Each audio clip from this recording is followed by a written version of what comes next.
Welcome to My First Rodeo, the show that asks really cool people about the first time they did the things that put them on a path to success. This show is no exception. We are going to be talking to Artis Gilmore, who is a NBA All-Star, went to the Final Two in the college championships, and just a really cool guy. But I'm also really excited because I'm joined by my friend. She joined me on another episode earlier. Joined by Jenn Weeks. Hey, Jenn. Hey, Mike. How are you? I am so cool. I always feel cooler when I'm around you. Oh, please. I am honored to be here. The honor is mine. You're more youthful. You're cooler. You dress better. You make me feel cool. I forget what I look like. Thank you. So what you been up to? Working. This has been a busy month. Yeah, I've had multiple events every weekend. So it's been a very busy month. Yeah, where were you this weekend? I saw on social media, but it escapes me. In Orlando, and I had two shows here, one in Orlando, and then I was also in Tallahassee. Very cool. Very cool and very busy, but yeah. I had fun. It's been a good weekend. Good audiences? Yes. That sounds really nice. Good. That makes the trip worthwhile, doesn't it? It does. Definitely so. Nothing better than traveling or not traveling and having a good audience that comes and wants to laugh. Exactly. And nothing worse than driving and schlepping and eating bad food, and then there's like 8 sad people that why did you even come to a comedy club? Were you forced here? I always ask in those type of crowds, is this part of your probation or something? Like, are you forced to be? Is this community service? Yeah, but you've got a knack for, I've seen you work big crowds and little crowds, and you can wake up even the smallest crowd. What's your gift? What do you do there? I don't know. I try to bring that energy in, but if I see they're not, I almost get an attitude and I yell at them just a little bit because it's one of my best qualities. I'm like, hey. Yeah. Hey, I drew eyebrows on today. That's impressive. Does that work for you? Sometimes it does. They kind of loosen up. I'm like, hey, I showered today to be here for you. You know, this is special. So they kind of loosen up. But then even if they don't, I focus on, if I see a table or a group of people and they're really into it, I just focus on them. Yeah, that's a good way to do it. You're not one of those people. Maybe it's just because I'm so whatever I am. And then I think a lot of comics are. There could be a room full of people having a good time. There's one person with their arms crossed in the front row. And why are they always in the front row? Yeah, and you can't help but see them. And then you do the whole show for them, trying to wake them up. And sure enough, at the end, like when they come out, they're always like, I had a really good time. Every time. It's like, are you sure? Right. Were you at the same show I was at? Yeah, because you really ruined it for me and everyone else. I was questioning my gift backstage after I got off because you were sitting right with your arms folded. Never saw your teeth. But, maybe it's like this. Like I was watching a comedy thing just on TV this weekend, and that's the thing. A lot of people watch most of their comedy on TV. And, if you would have watched me, I was with somebody else, but if you would have watched me, you would have been like, he's not even enjoying this. Mm-hmm. And then one time, the comic I was watching said something, and I was like, now that's funny. And that's about the biggest my reaction got. And so maybe that's what happens. People are so used to TV reactions that they come, and this, I'm a real man, sir. You could actually touch me. I can see you, right? And I can see your actions. Yeah. But that's funny, how we look at things. That's funny. But there's not a smile on your face. So like, that's funny. Yeah. And when we watch other comics, you laugh. You're always good at encouraging. You laugh at me. Yeah, I try to. If I like it, I'm going to cackle just a little. I might just go, that's funny. Right. And then I'll tell you about it after. So I am that guy. I just realized I have to apologize. Or the guy with the folded hands on the front row. Michael? No, I wouldn't fold my hands. But yeah, I may not laugh uproariously. Yeah. So you got any good gigs coming up? Anything fun? Any new jokes you're working on? I'm definitely working on new jokes. I really started looking at my childhood and growing up and just pulling some things from there. And I've been working some little pieces of them, and they've really been, I tried them out this weekend, and they're really working. So I'm like, we got some new material. Let me just look back on this childhood and pull some stuff. Childhood with a big family in Alabama. Not even a big family. My mother is the only child. Oh, really? Yes. Okay, but you have siblings. I have, yes, 2. Well, I have 3 sisters. Okay. 2 sisters and a half sister, yes. I got you. So you tap into some of those things. Just the single motherness and, being the middle child. So the older sister who, was the boss, of course. But even now, as I'm 40, she still feels like she's the boss. Yeah. And when we are, of course, adults, she's like, hey, you're supposed to listen to me. We're like, we are not 7 anymore. So just pulling life and making it, into jokes. So that's been really good.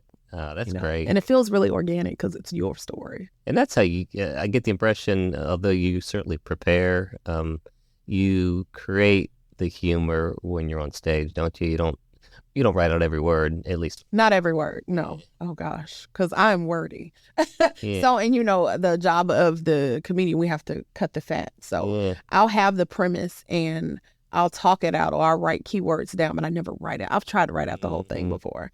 I'm like, I'm going to go through and delete, so much stuff. So I put the premise and the keywords and I just work in my head. Sometimes I'll audio record it and go back and listen to it until I get it to where I feel it needs to be. Okay, so you can practice without an audience into a tape recorder. Because we were doing that during COVID. Yeah. Yeah, that's true. I mean, I did the Zoom thing, which could have easily been talking into a tape recorder, but at least I had the perception there was another human being on the other end. Or I have, there are a couple of people, other comics that I know, and we'll just run jokes on the phone or just get on the phone and have a conversation. But why don't you ever do that with me? Well, we should do it. Okay. I'd be honored. Just in the conversation, just slide in a joke and not say, hey, this is part of. I do it with my friends. Like, let me throw this in and see if they like it. Right. Yeah, you to get an authentic response. Yeah. Yeah. So. And it's always good. I said it before last time you were here. You get up at the workshops that we do at the Comedy Zone on Saturday, and things seem like a finished product as soon as you're talking. Which is crazy. And I think we're our own worst enemy. At least I am. I'm like, wait, I could have done that different. But I thank you for that. Thank you. Yeah, no, absolutely.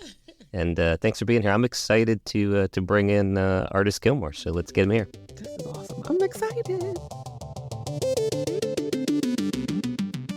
So, Jenn, I am so excited he's here, but I want to introduce you to somebody. We got a lot in common. We both went to Jacksonville University. Mm-hmm.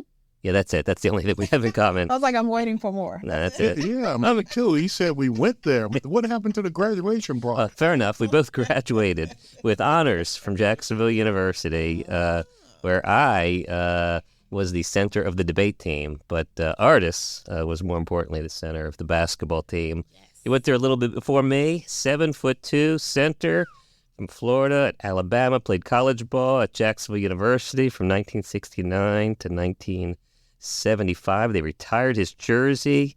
He went through the NBA draft, of course. He played for a variety of teams, the Kentucky Colonels. He was the first overall draft pick in the, they call it the suspension draft, what they call it? Supplementary draft when the ABA and the NBA merged together. Yeah.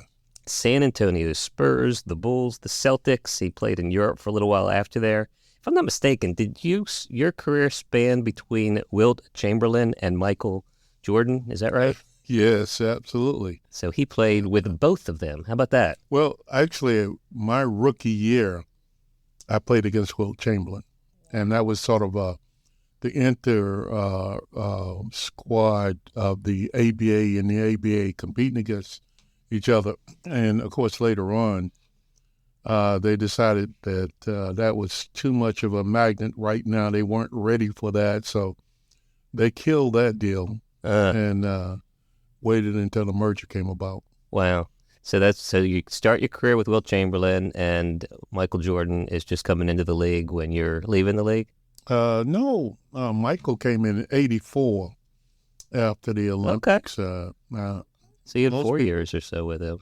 Well, not actually. I only played about a half a year, but when he actually came into the league, I was traded to San Antonio, and you blame Michael Jordan for that, don't you? No.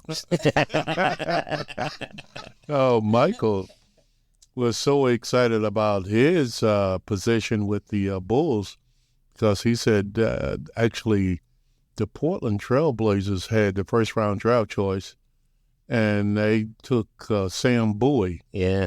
Sam Bowie was from a big time player, but he had injuries and just was never developing in good health as a player.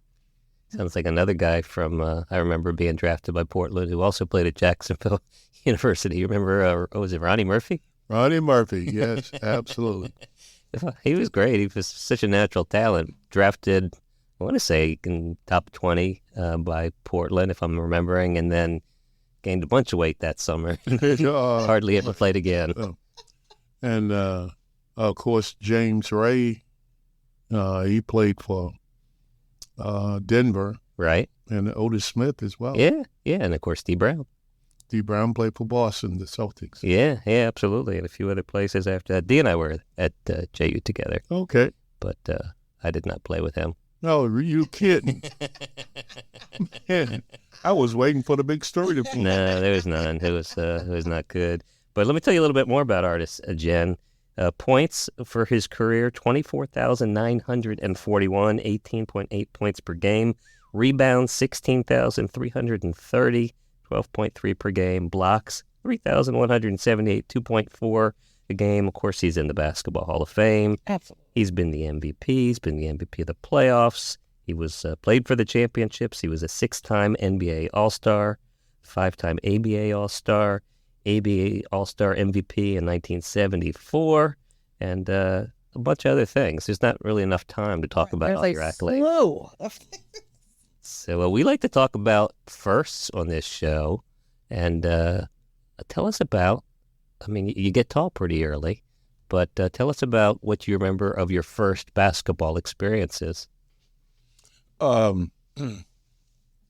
Yes, Mike, growing up in Chipley, Florida, of course, back in those days, it was very tense environment and the entire country, and especially in southern cities like Alabama, Mississippi, and even Florida. We experienced those things. So, and I would just remember one particular stage when I reached the age of 13. Of course, my parents weren't able to go out and find any kind of shoes, not alone basketball shoes. So for a couple of years, I was without, 13 and 14 years, So, Mike, I know you were talking about my feet and what happened is size.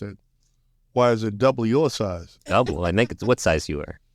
Well, before I went over 300 pounds, I was wearing about 18, but now you go with 19, you go to a 19 after 300 pounds, 320 pounds. You're pretty close to 3 times. I'm like in the 7.5 range, so I have been cross-subsidizing your shoes and your shirts and your pants. Okay. You owe me some money. I got you covered.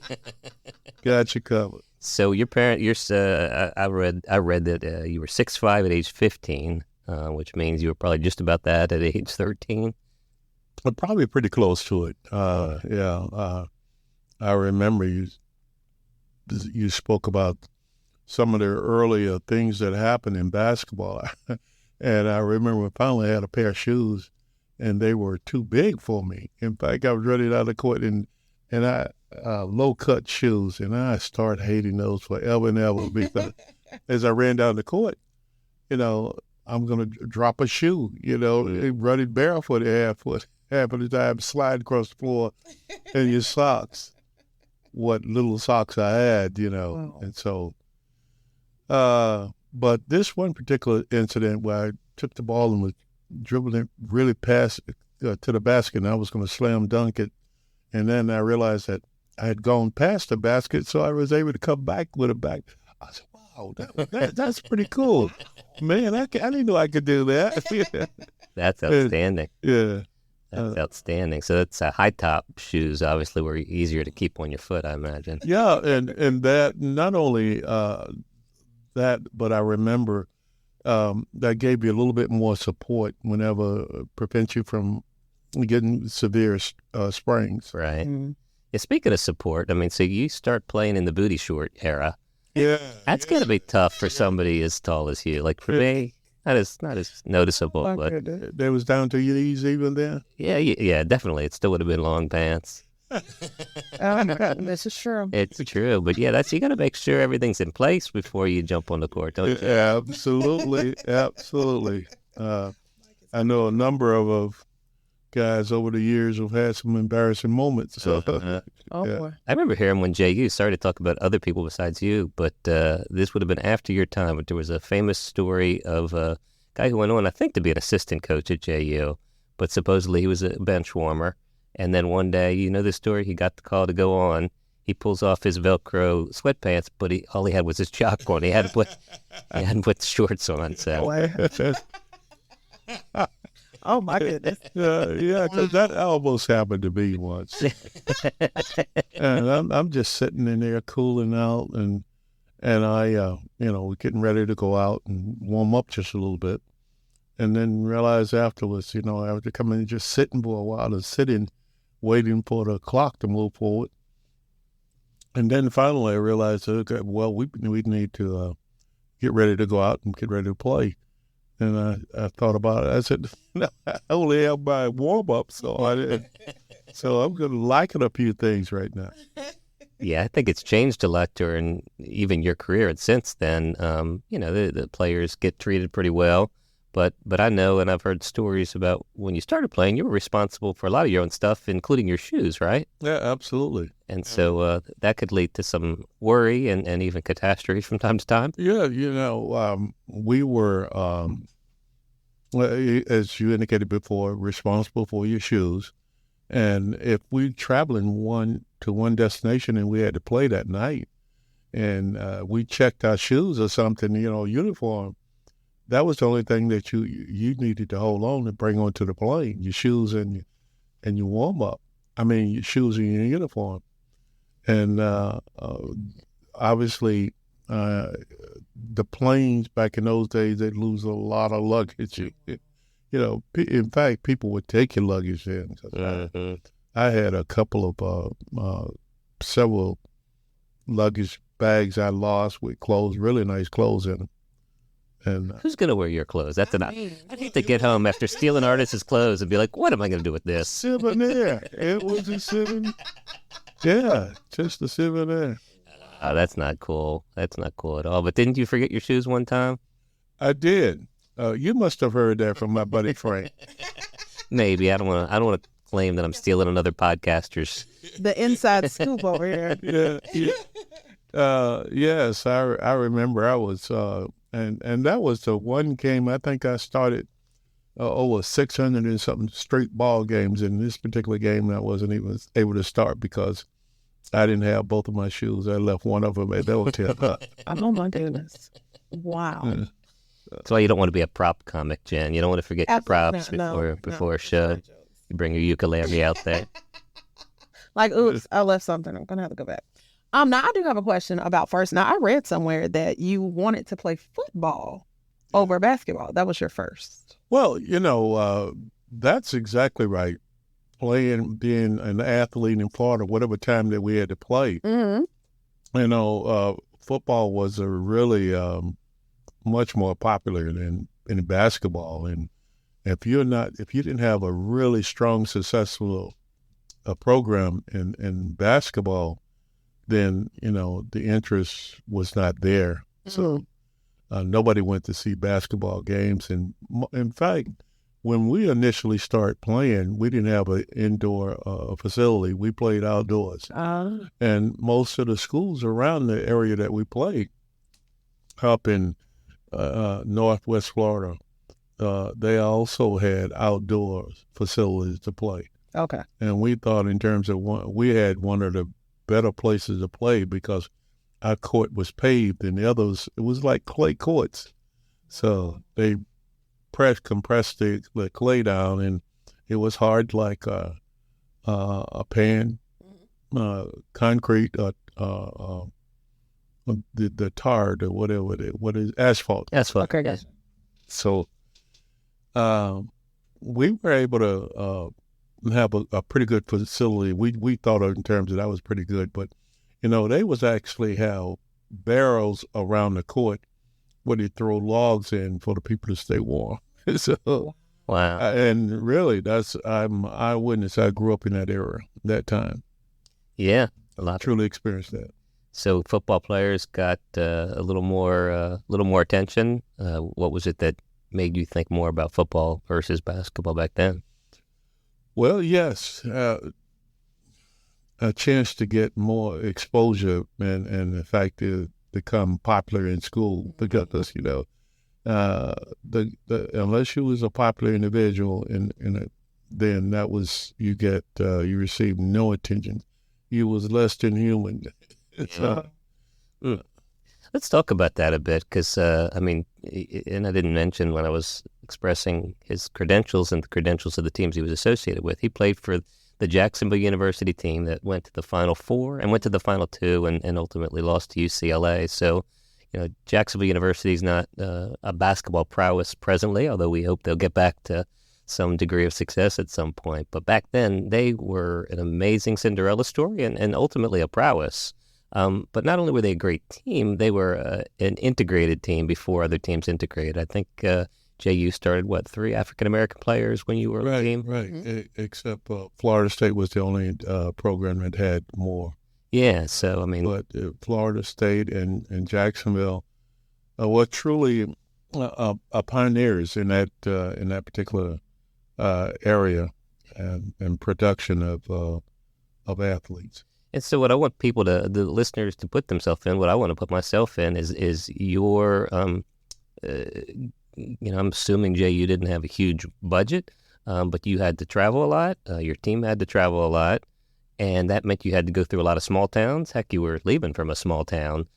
Tell us about some of the experiences of being so noticeable individually as part of a team, then as part of a team that was successful, but having to go hotel to hotel, and travel the road, stop at gas stations, and eat at establishments at a time where the country didn't see, a lot of really large people and, of course, a lot of integrated people interacting with each other. Yeah, right. I mean, there is no question that there was an awful lot of doors that were not open during that time frame, and certainly we experienced those. And as you indicated, because JU did not have a budget. In fact, we drove cars, rental cars to there he is. Next. Oh, is that your phone? Yeah, that's it. Can you hit one of those? My production assistant. Yeah. This is the time in the interview when we dance. It's a good song. She's trying to figure out how to go. There you go. The guest's phone can always go off. That's all right. What song is that, Artis? That's the creation of the what is the lady series? Siri? Oh, really? Yeah, no. Siri's Best Hits. That's your wedding song. You and Enola Gay danced that song, didn't you? Yeah, yes. After 50 years of marriage. Yeah, I want to get to that. Her name, which I think is amazing, but you guys have kept it together for a long time. But so back to traveling, you said you guys rented cars to get from point A to point B. No buses. No buses. No jets.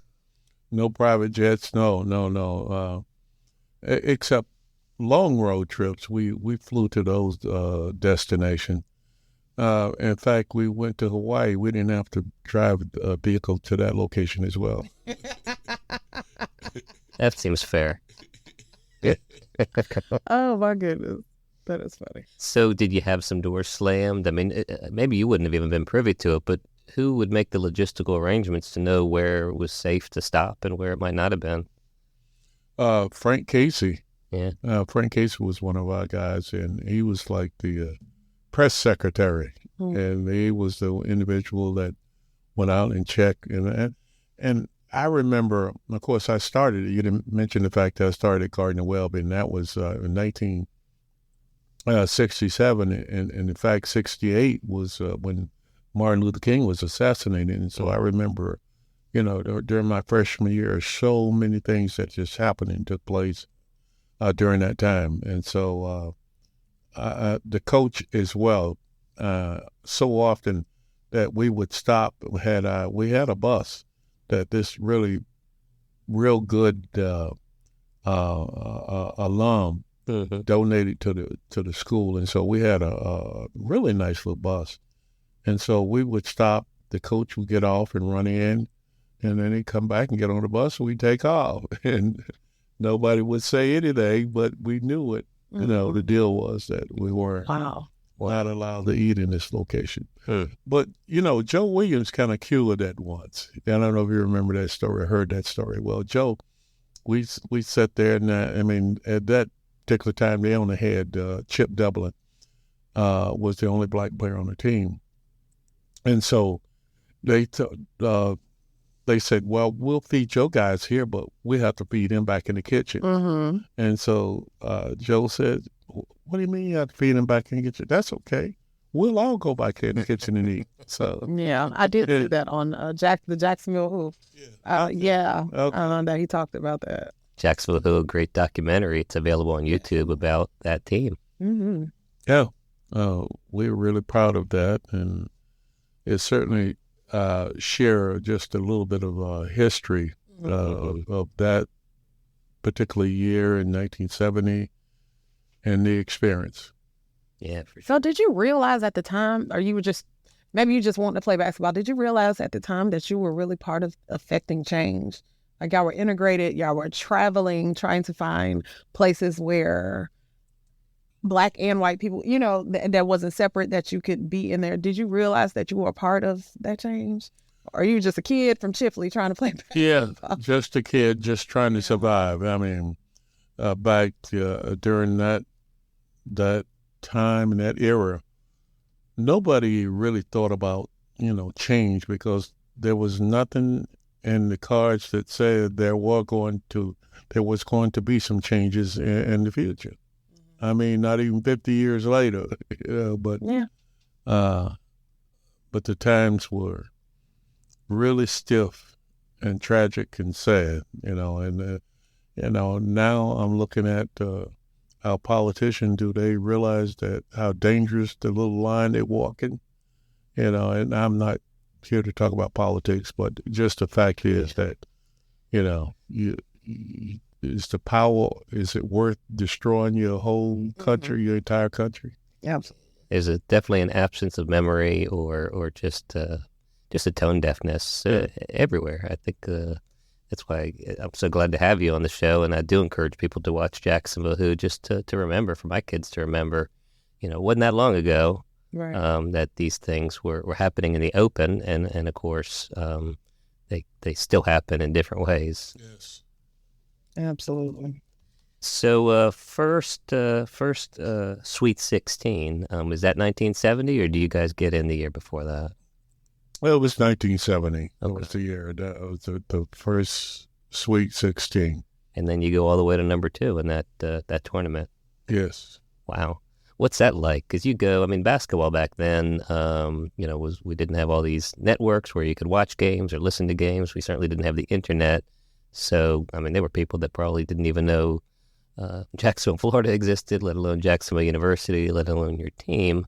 And now all of a sudden you're getting attention nationally.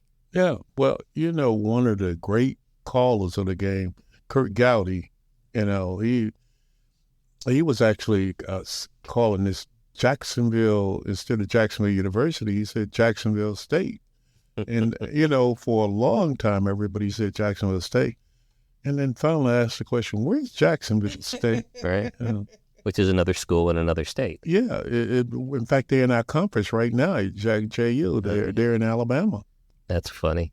And so during that time, that all those guys like Kurt Gowdy, they were saying, and this Jacksonville State, team. That's too funny. But, wow. But you guys are just playing basketball and just moving forward. Yeah. That's something. So you graduate. I know when you graduated high school, you were 6'10". You're 7'2" now. You seem like one of those guys. A lot of guys that are really big and really tall get a little bit smaller as they get older. You don't seem to be. Getting much older or smaller. How's that happening? Well, it's just in the middle. It all works up into the middle, and if you pay observe enough attention, focus on that a little bit, and you can really see it. It's kind of easy for me too, because it's right at eye level. But most people probably not as cognizant, and you have a lot of height to disperse it as well.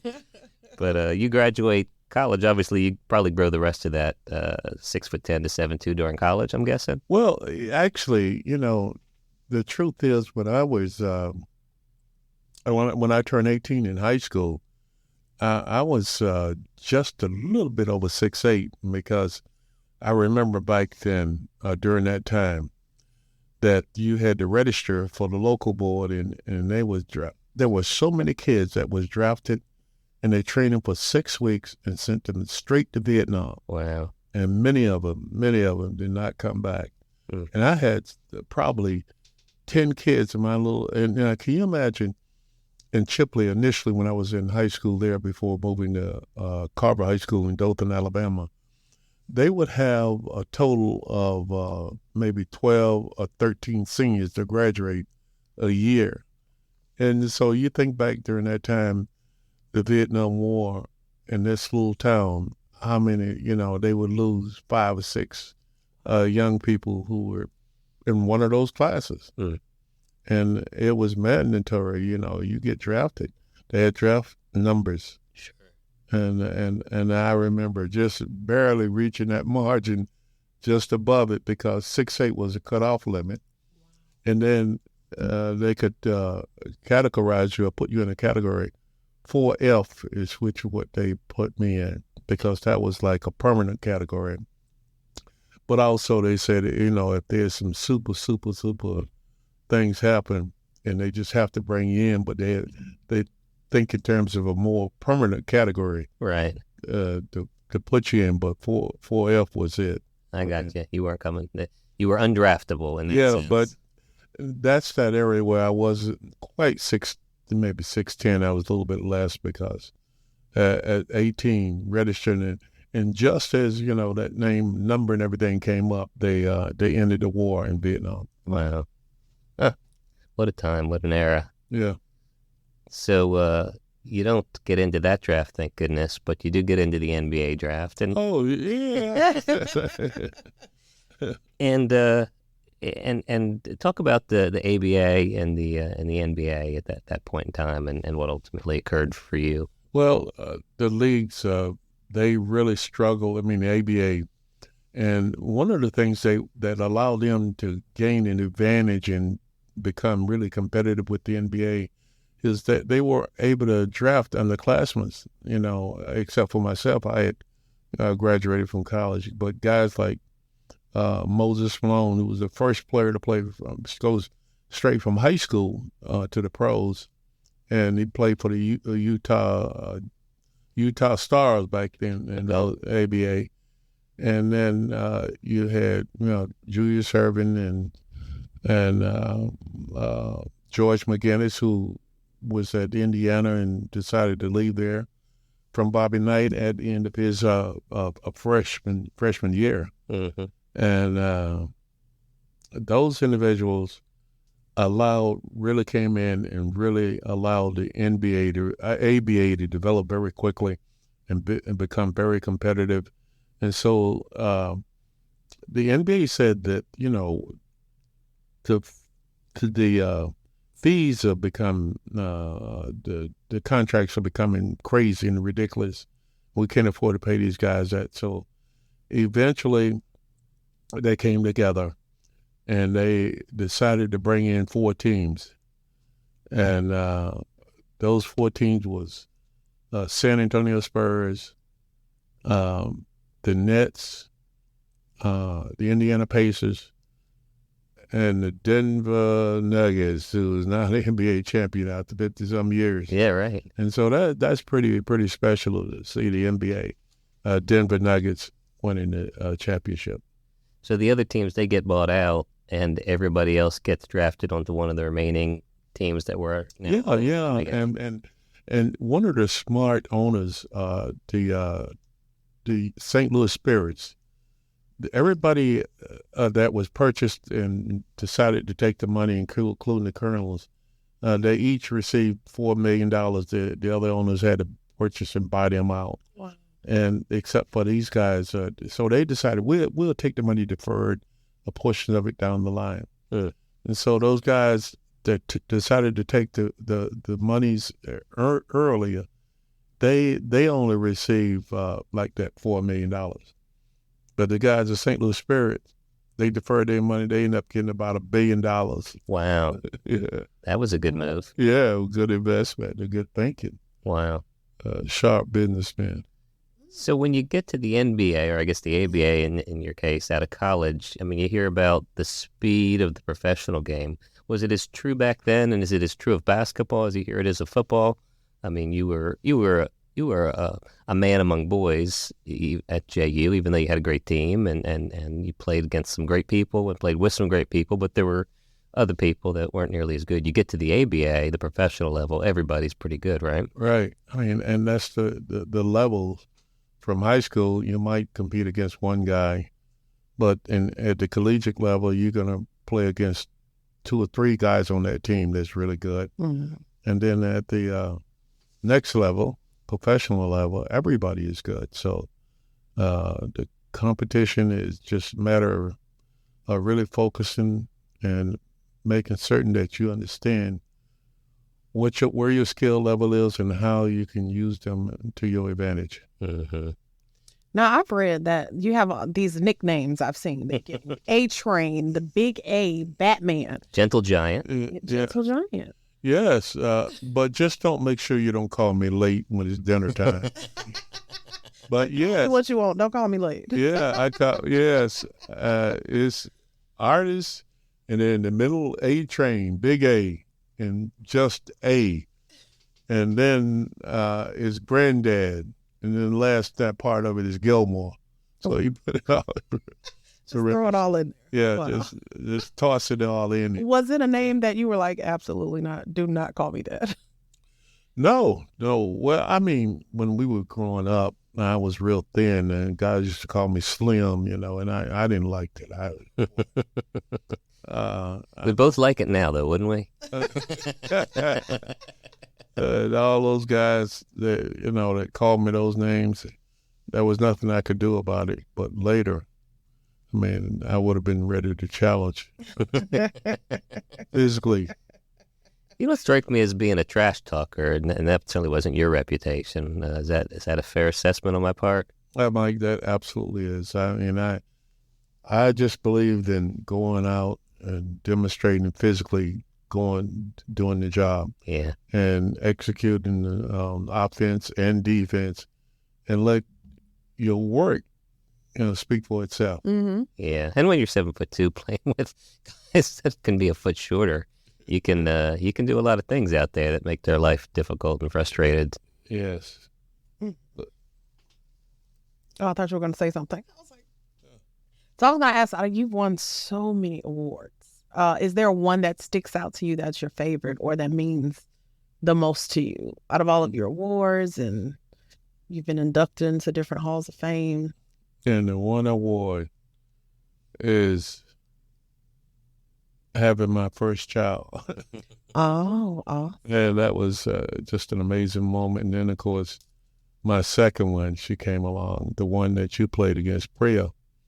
And she was just incredible, tall. And when she played, I was one of the coaches watching her play basketball. And she just went down and just tossed the ball up. And all the other girls that stood there, I said, man, if I was the opposing coach, the other thing I said, guys, jump up and knock the ball out of her hand. It was just play volleyball until she makes it. But it was fun watching her develop and watching my kids develop. Now, it's my grandkids. But, if there was really a major highlight during my career, I think probably winning the championship and all the competition itself. Mm-hmm. It was just an extraordinary challenge, and preparing yourself mentally every night, getting ready for those challenges. Mm-hmm. Is there something, and I want to talk about your upbringing. Tell us about your parents and what sort of in your upbringing in Chipley, Florida, sort of built in you the person that you became and the person that you are. Yeah, they were truly the odd couple. My mother was about 6'2", and my dad was about 5'8". He was lucky to be 5'8". A tall man. Yeah, he was a tall dude. To me, anyway. Wow. Wow. Yeah, but they were really different for each other. She was about 25 years younger than he was. Okay. And he was a a guy, he didn't, you think back in those times, no education, and I think he become reach the point where he was able to write his name when I become like a teenage, my first 13 at 13 years old. My dad just learned to write his name. So, and I also thinking that because my parents had no education, we weren't prepared to study and develop habits, academic preparation. And the like of I observed these network endorsements talking about making sure the kids have food in school, and that allow them, if they avoid, if they do not have a hungry stomach, they're able to focus and concentrate on getting the job academic and preparing themselves. But when your stomach is like mine, you could hear it growling. Everybody was so embarrassed. Wow. But those things, they were part of a really challenging stage and obstacles that we were able to overcome. That's amazing. Did your father live long enough to get to see you play at the highest level? Yes. Oh, yes. He was there. My dad, in 1993, he was 93 years old and he passed away. Wow. So he watched me play all the way through. And one of the stories I was able to share, that my mother, she never watched me play in high school. And then the one game that she came over to watch me play against Florida State, that was a game we lost. And she felt like she was, instrumental, and, she was the reason that we were not successful in winning that game. And it felt so really, really genuinely bad about it. But we were able to explain to her that it was just one of those things. We weren't ready to get the job done. Wow. But, from that point on, Hugh Durham was in trouble. And Dave Cowens, we were talking about that for a long time. And Mike, when I get this next book together, we'll make sure we talked about that. I would love to. So are you working on a book for real? Yeah, it's the second one. All right. Awesome. Would love to see it. That'd be amazing. Yeah. You've got so many stories to tell. Yes, sir. So what's sort of the common theme that sort of threads through your life? Obviously family. I know you love your family. You can tell here, and you talk about your parents, how much you love them. You mentioned your wife, Enola. You guys put together over 50 years, you say, right? Yeah, this is 51 this year. So what has kept you going? What keeps you going? What do you try to inspire in your grandkids? Well, I just want them to have the basic fundamental tools they need in order to be able to move forward, because, things are so different today. And you speak about AI, the technology and everything, that these kids they're going to be so far ahead of what we were able to do.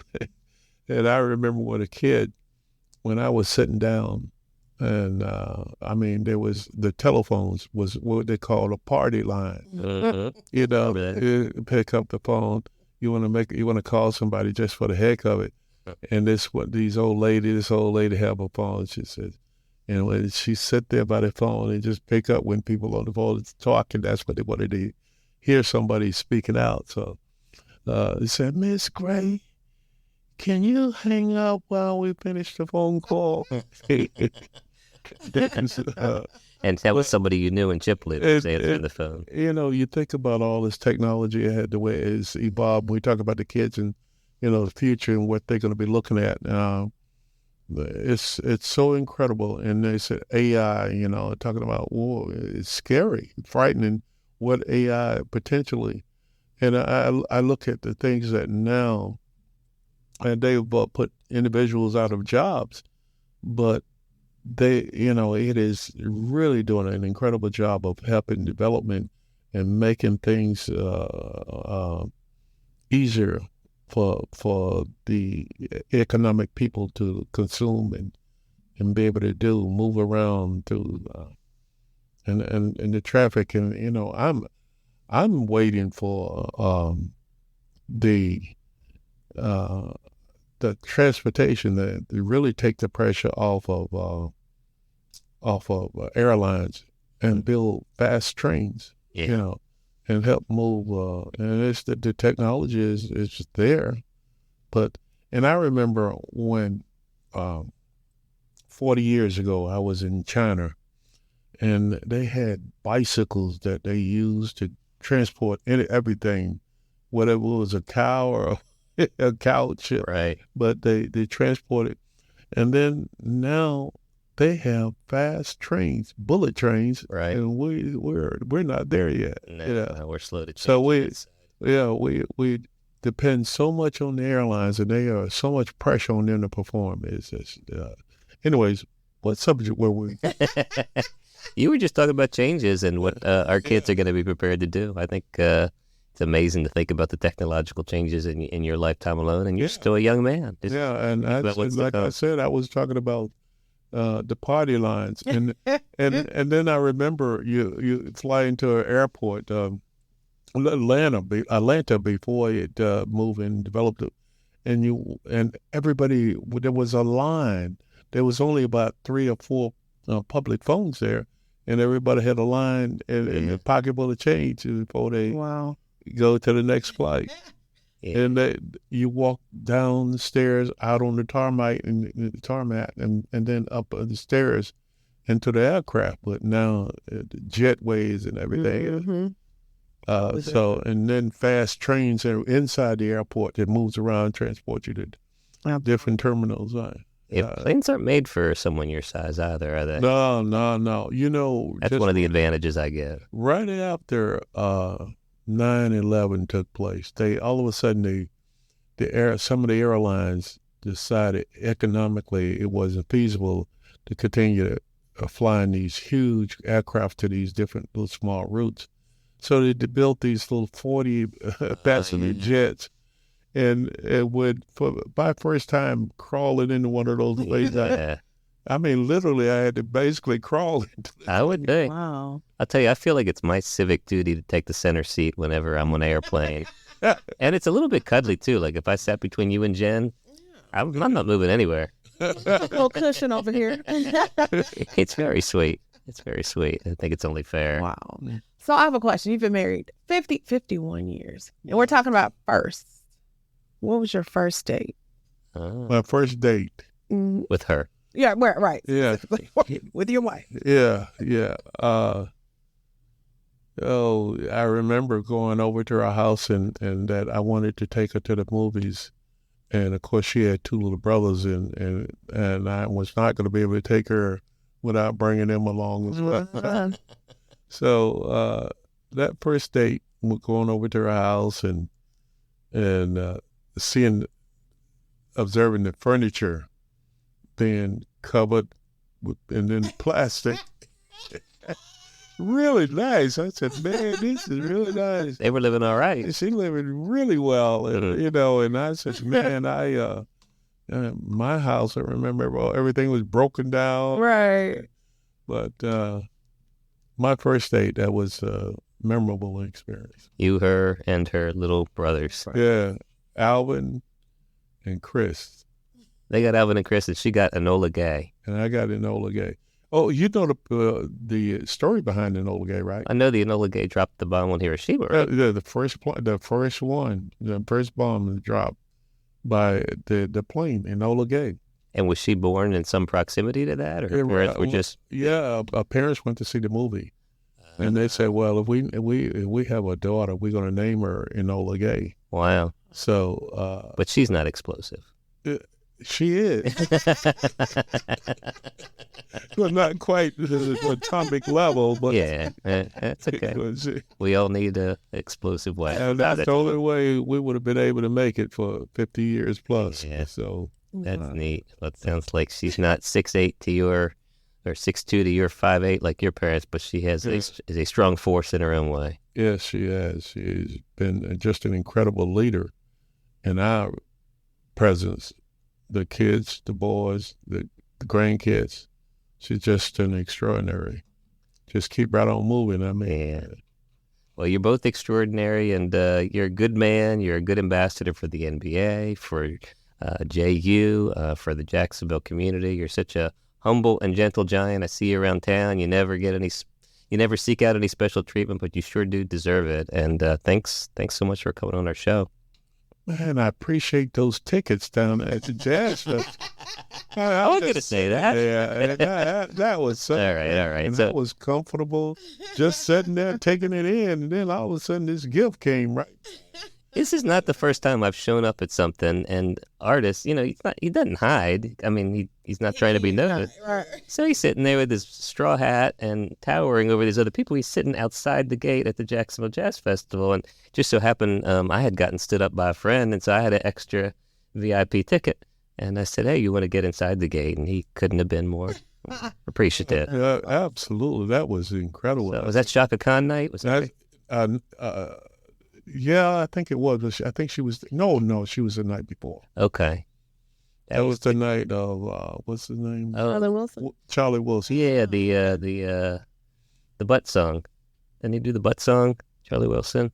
I think he did. What was that? I didn't even know he sung it, but he was doing the. Oh goodness! No, I didn't know that he sung with the Daz band. Yeah. Yeah, I looked that up. I was like, I didn't know that. yeah, there's some good artists that night. Mm-hmm. Absolutely. Well, I was glad you got in, and The Mike Freed experience. yeah, it should be the Artis Gilmore experience. It was just very, very nice, and I appreciate that. Well, thank you, Gentle Giant. We appreciate you. You are definitely gentle. You seem like so humble, and I was like, oh my gosh, Artis Gilmore. You're just like hi. So Thank you, ma'am. very humble. Thank you.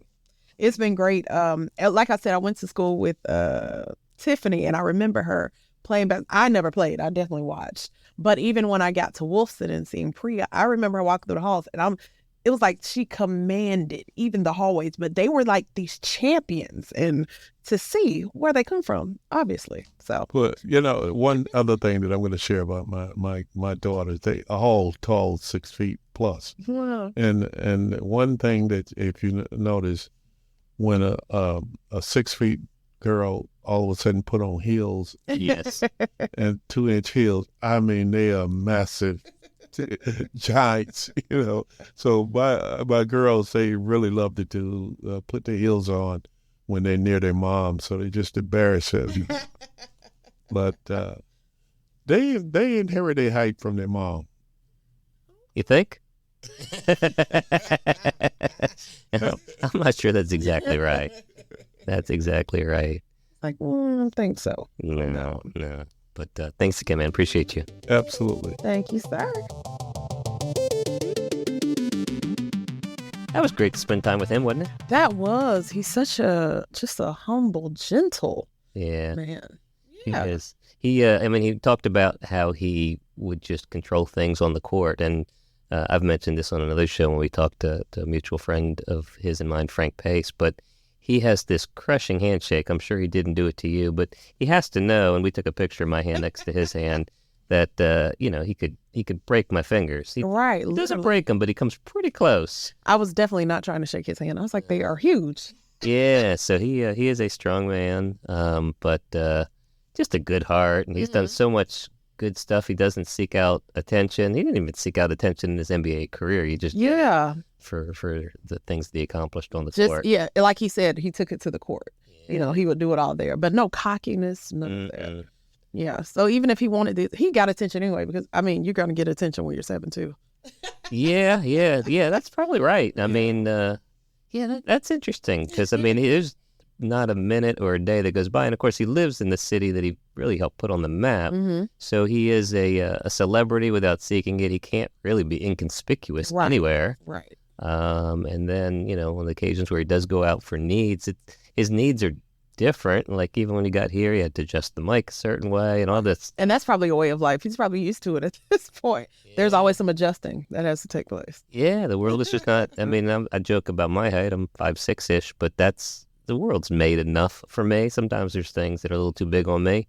But the world's just not made for people with this Absolutely. height It's and not a size. 7'2" world. It is not a 7'2" world. But we shall make adjustments for great men like him. We shall overcome. For all the 7'2" people out there, that's the thing. There's not enough of them to really even form a lobby Yeah. or a union, the 7'2" people's The lobby. 7'2", size 19 shoe people. There's just Yeah, the Goliath lobby. right. But I know it was special for you because you knew his daughters. Young. His one of his daughters, yeah, she was a year ahead of me, so I remember her even in middle school playing basketball. Yeah. Mm-hmm. Yeah. He's a good man and a good ambassador, and you're a good person too. So thanks for joining me today. As are you. I hope you come back and do this again. Absolutely. My first rodeo, home of the good people. I like it. My first rodeo.